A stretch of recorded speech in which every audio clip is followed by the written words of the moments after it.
Hello everyone, this is Alka. Welcome to refer loan. आज हम discuss करेंगे होम लोन के बारे में। वैसे हर किसी का सपना होता है कि अपना खुद का घर हो और हर कोई अपने सपनों का घर बनाने के लिए अपनी पूरी लाइफ की कमाई को लगा देता है। वहीं अपने सपनों का घर बनाना सभी के लिए आसान नहीं होता, तो उन्हें उनके घर को बनाने में सबसे ज्यादा मदद करते हैं होम लोन।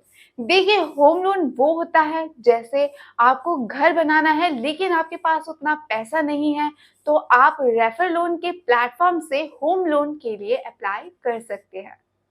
आपको जो भी चीज़ों की ज़रूरत होगी होम लोन लेने के लिए, हम आपको सब बताएंगे इस वीडियो में। जैसे होम लोन की एलिजिबिलिटी क्राइटेरिया क्या है, या फिर होम लोन के लिए कौन से डॉक्यूमेंट्स की ज़रूरत है, और होम लोन के लिए हमें कैसे अप्लाई करें। ये सब चीज़ें जो होती है, तो ये सारी जानकारी हम आपको देंगे, लेकिन उसके लिए आप हमारे साथ एंड तक बने रहे। वैसे लोगों को घर बनाना तो है, मगर लोगों को होम से प्यार है, पर उसके आगे के लोन से डर है। लेकिन वेट, इस वीडियो को स्टार्ट करने से पहले एक मिसकॉन्सेप्शन है कि जब भी आप लोन लेते हो, मतलब काफी लोगों को ऐसा लगता है कि जो भी आपने घर मतलब आपको जो भी घर पसंद आपने किया है, मान लो आपके घर की वैल्यू है 50 लाख, तो लोगों को लगता है कि हमें बैंक से 50 ही लोन मिल जाएगा। लेकिन हमें सबसे पहले समझना होगा एलटीवी को, यानी लोन टू वैल्यू कॉन्सेप्ट। देखिए, इंडिया के सभी बैंक का यही कॉन्सेप्ट है। बैंक सिंपली ये बोलते हैं कि जो भी आप घर परचेज करना चाहते हो, अगर उसकी वैल्यू 5 लाख से 30 लाख रुपीज है, तो इस केस में बैंक आपको 90% तक लोन प्रोवाइड करवाती है। फॉर एग्जाम्पल, आपने कोई घर पसंद कर लिया और उसकी वैल्यू है 30 लाख, तो इस केस में इसका 90% यानी 27 लाख रुपीज बैंक आपको लोन दे देगी। बाकी के 3 लाख रुपए आपको डाउन पेमेंट करनी होगी।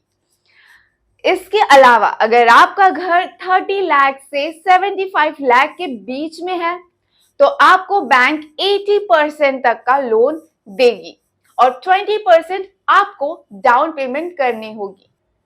इसके अलावा बैंक आपको फोर्स करेगा, एक तरह से ये मैंडेटरी भी है, क्योंकि इसके बिना ये कोई लोन प्रोवाइड नहीं करते हैं। बैंक आपको कहेगी कि आप अपना लाइफ इंश्योरेंस भी आपको मतलब लेना पड़ेगा। अगर आपके पास टर्म प्लान है तो बहुत अच्छी बात है। इसके अलावा आपके जो एक्सपेंसेस होंगे स्टैम्प ड्यूटी के, जो आपका लॉयर हायर करेगा उसका एक्सपेंसेस हो जाएगा, एक वॉलेंटियर हायर करेंगे तो उसका एक्सपेंसेस हो जाएगा। इस सभी एक्सपेंसेस को हम धीरे धीरे एक एक करके अच्छे से एक्सप्लेन करेंगे।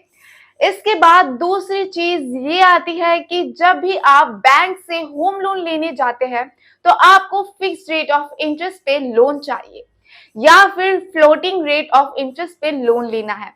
अब फिक्स्ड और फ्लोटिंग रेट ऑफ इंटरेस्ट क्या है?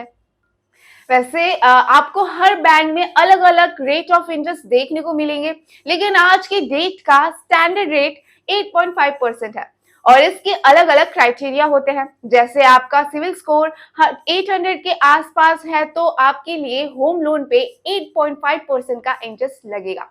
ऐसा भी नहीं है कि हर किसी का सिविल स्कोर जो है वो 800 के आसपास ही हो।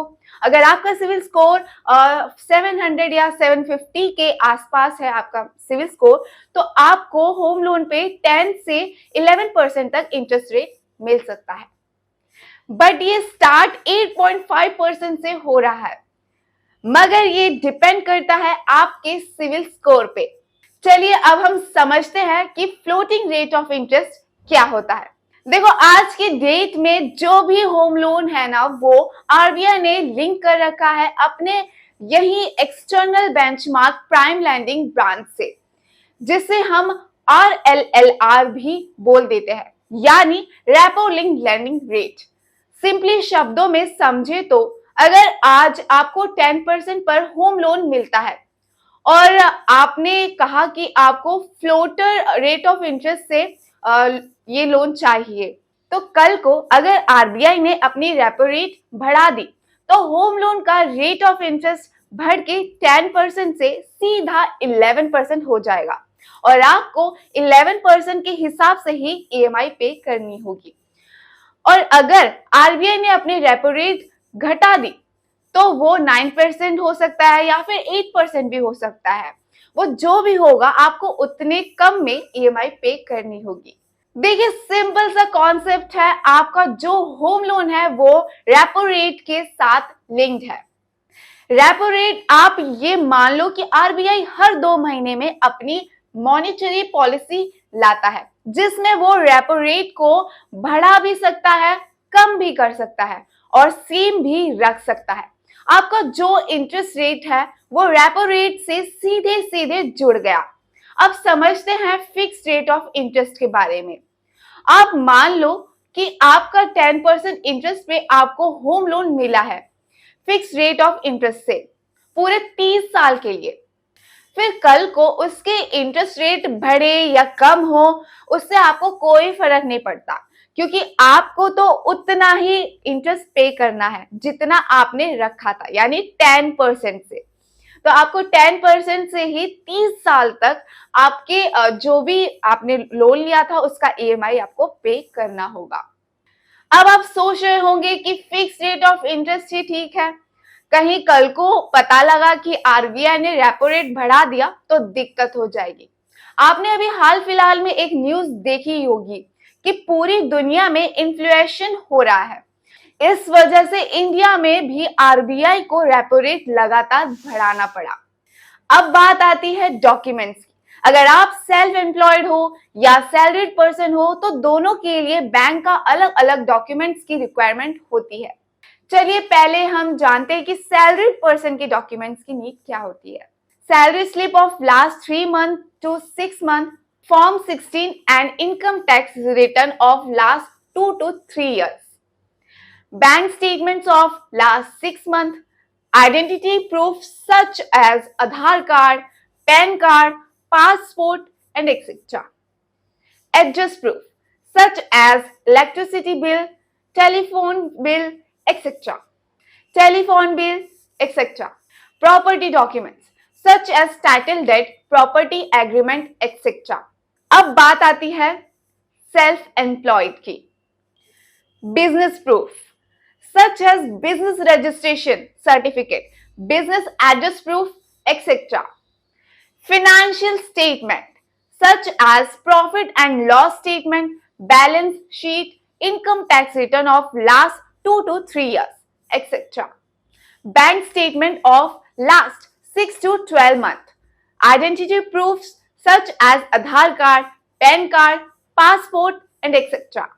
Address proof such as electricity bill, telephone bill, etc. Property documents such as title deed, property agreement. अब बात करते हैं होम लोन की एलिजिबिलिटी क्राइटेरिया की।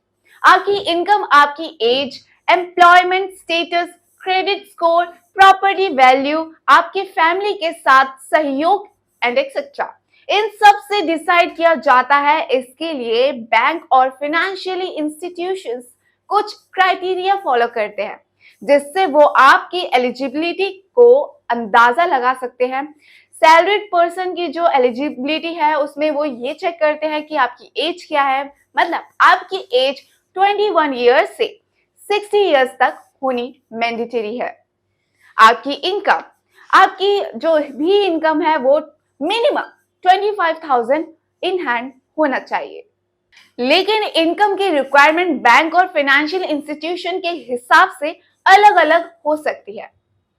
एम्प्लॉयमेंट, आपको करंट जॉब में कम से कम 2 साल का एक्सपीरियंस होना चाहिए। क्रेडिट स्कोर, आपकी क्रेडिट स्कोर कम से कम 650 से ऊपर होना चाहिए। प्रॉपर्टी वैल्यू, लोन अमाउंट 80% तक ही होता है। इसका मतलब ये है कि प्रॉपर्टी की वैल्यू के हिसाब से आपका खुद का 20% से कम पैसा देना पड़ेगा। अब बात करते हैं सेल्फ एम्प्लॉयड पर्सन की। तो इसमें आपकी एज 21 ईयर से 65 ईयर्स तक मैंडेटरी है। आपकी इनकम मिनिमम 25,000 इन हैंड होना चाहिए। बिजनेस, आपकी बिजनेस अच्छा चलना चाहिए और उसका मिनिमम 2 से 3 साल का एक्सपीरियंस होना चाहिए। क्रेडिट स्कोर, आपकी क्रेडिट स्कोर कम से कम 650 से ऊपर होनी चाहिए।